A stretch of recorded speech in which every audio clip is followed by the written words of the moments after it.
السلام عليكم، عاملين ايه؟ يا رب تكونوا بخير دايما. اهلا بيكم في فيديو جديد في يلا مع علاء. لو انت اول مره تشوفني والفيديو عجبك يا ريت تنسانيش باحلى واغلى واجمل لايك وشير والتابعين واشترك دلوقتي معايا. ولو انت او انت من المتابعين اشكركم على الثقه الغاليه ديت. النهارده الاربعاء وزي احنا عارفين كل يوم اتنين واربع هيبقى فيه حلقه جديده من حلقات اعرف. في كتاب جميل جدا انصح الكل انه يقراه اسمه كيف تكسب الاصدقاء وتؤثر في الناس لديل كارنيجي.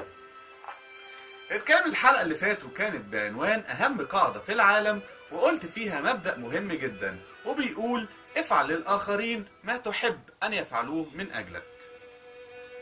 هنتكلم النهاردة في حلقة اعرف هنكمل بقية فقرات كيف تجعل الناس يحبوك وفورا بعنوان اعترف إنك بشر. يلا بسرعة يا شباب نبتدي حلقة النهاردة. لازم تعترف قدام نفسك بالمبادئ اللي هقولك عليها دي لو عايز تحقق المعجزات مع الناس. وأول مبدأ بيقول اللهفة بالشعور بالتقدير والاعتراف بأهميتك مع الناس. كلنا عندنا الإحساس دوت نبقى مهمين والناس تعترف بينا. ده شيء طبيعي جدا، مش فيك أو فيا أو في أي حد، لا كلنا كده، كلنا كده يا شباب عادي. تاني حاجة، حاول تبين دايما للناس الاعجاب ليهم زي مثلا بهواية او انجازات تخصهم. تالت حاجة، كلمة واحدة بس طيبة تغنيك عن 1000 كلمة ملهاش اي لازمة. 4، اعترف قدام نفسك بالوحش وحاول تصلحه قبل ما يجي حد ويصدمك بيه. 5، سامح، فانت كمان في يوم من الايام غلطت في حد، واحنا ولا ملايكة ولا شياطين، احنا بشر. شكسبير مرة قال مقولة جميلة جدا بتقول الانسان الفخور بسلطته المتواضعة يقوم بألعاب مخجلة امام السماوات تجعل الملائكة تبكي. يعني ايه يا شباب؟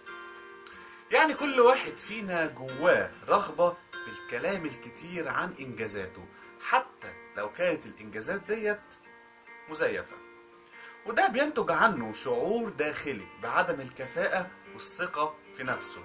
وبنشوف دوت في أشكال كتيرة قوي زي مثلا الزعيق والكلام بصوت عالي وفرض الرأي بالقوة والتعالي على الغير. وللأسف التصرفات ديت بتكون نتيجتها حاجة واحدة بس، وهي ان الناس هتبتدي تكرهك. وليه؟ في فقرة جميلة جدا في الكتاب احب اقراها معاكم وبتقول ان كل شخص تقابله يشعر بتفوق عليك من جانب ما.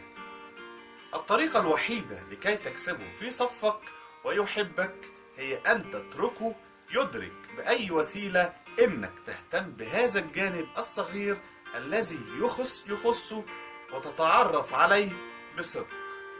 تذكر ما قاله إميرسون، كل رجل أو شخص أقابله هو أعلى مني في جانب ما، ومن هنا يمكن أن أتعلم منه الكثير. الكلام ده معناه إيه؟ يعني أي حد بتقابله أو تتعرف عليه بيبقى حاسس من جواه إنه أحسن منك في حاجة. مهمتك انت بقى يا حلو لو عايز تكسبه في صفك لازم تعرف ايه الميزة دي وتعرفه انك عرفتها بأي طريقة ممكنة.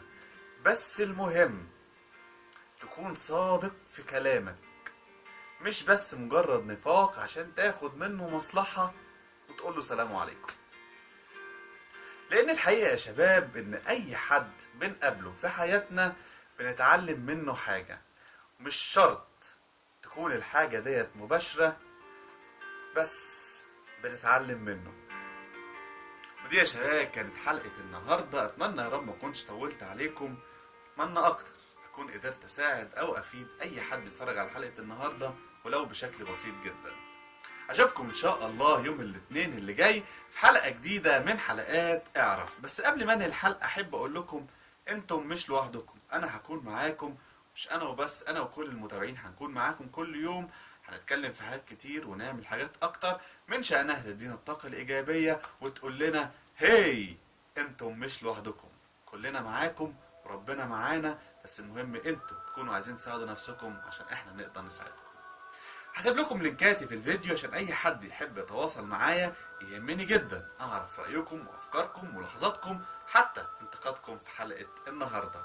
وزي ما بقول في كل حلقة، في ناس كتير وجهات اكتر مراهنة على فشلنا، يا ريت متدوش فرصة لأي حد انه يراهن على فشلنا ويكسب الرهان، لان مقامنا غالي وعالي جدا يا شباب.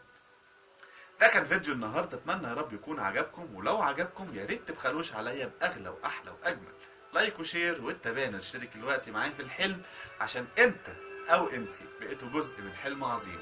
ده كان فيديو النهارده، اشوفكم بكره فيديو جديد وحلقه جديده ويلا جديده في يلا مع علاء. stay positive you asa. سلام عليكم.